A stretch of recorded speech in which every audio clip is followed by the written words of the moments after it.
Today I want to talk about the Harvard concept, a concept of principle-based negotiation.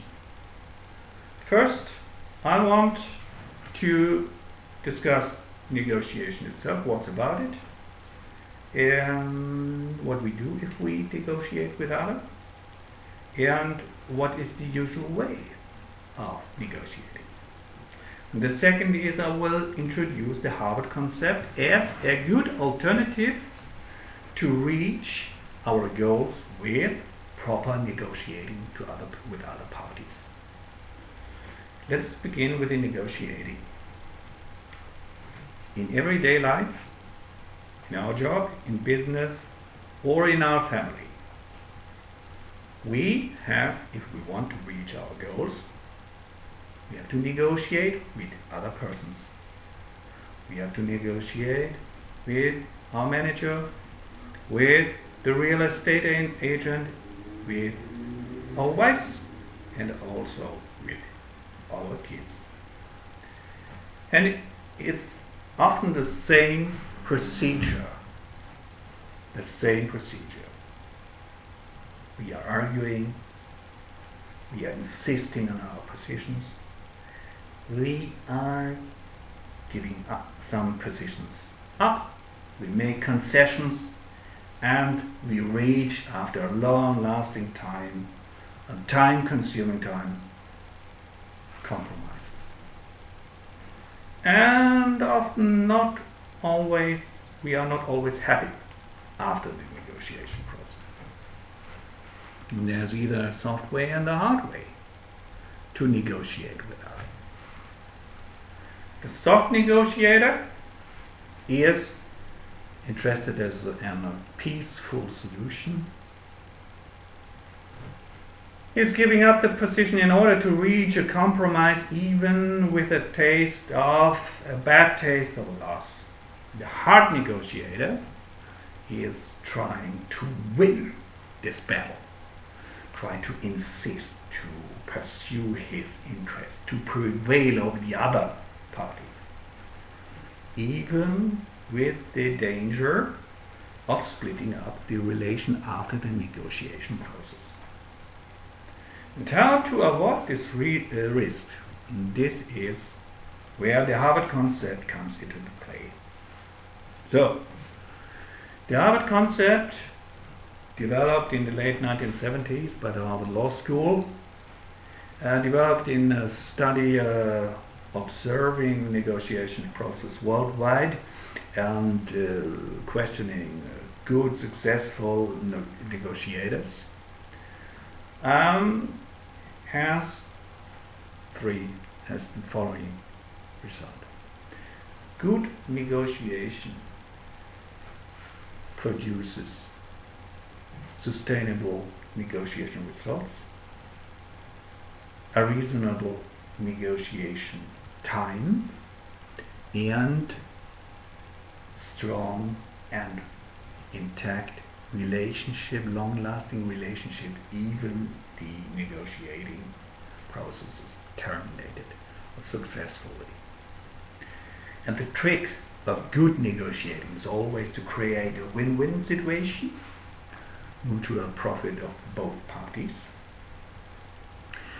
to achieve a sustainable, long-lasting, long-term orientated results for both parties, ain't always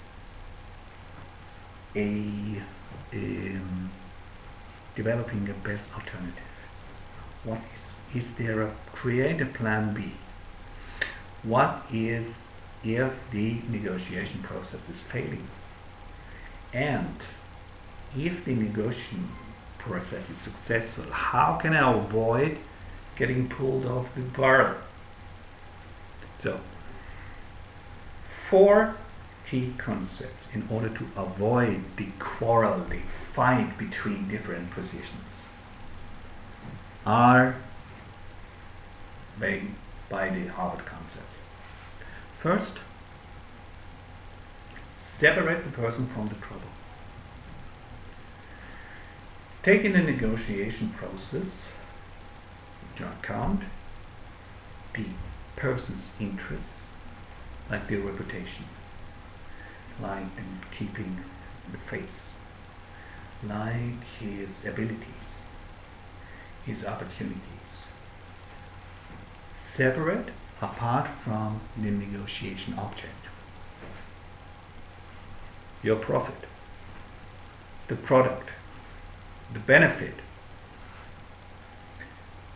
If you have successfully separated the two different levels, then you can sit on the table on one side in order to achieve long-term, long-lasting results, because you want, if in salary negotiation, you want to keep your job. You want to keep the relationship to your boss. And you want also as well to get a higher salary. So, the second is, it is always the interest, not the position, that counts. If you are in a negotiation process, don't look only at the positions, but look behind the positions. What are the interests of the person making his position in that way?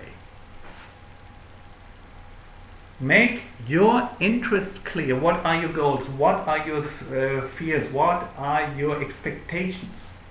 And make your expectation clear to the other side. You know, take for example, if you want arguing about orange, don't try to reach a fast solution cutting this orange into two different slices.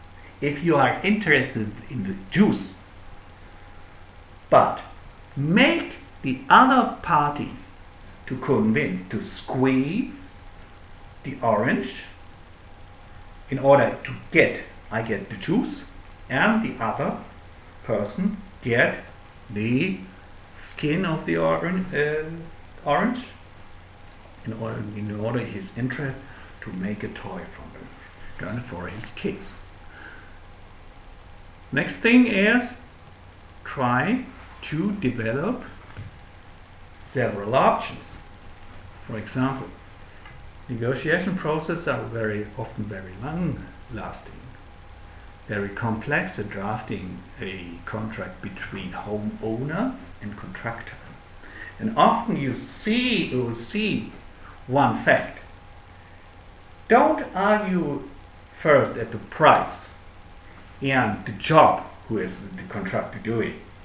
Look at solutions, try to increase these solutions, try to look at the interests, and try first to develop the options, and then to evaluate, and then choose you. And then you get proper results. And the last thing is, try to develop objective criteria. If you are in the negotiation process, you have to develop commonly accepted criteria. If you are not agreeing with the method of achieving this way of negotiation, try to engage external experts. Ask your question or try to clear up who is paying the expert. Is the expert accepted by both parties? Take for example, if you are negotiating with your insurance company on whether an insurance case is there, on whether the insurance is going to pay me off or not. These are the 4 points of the Harvard negotiation project. It's a good tool, from my point of view, to make clear what is a negotiation, and I will encourage you to try to improve and practice your negotiation skills in order to getting a yes easily. Thank you.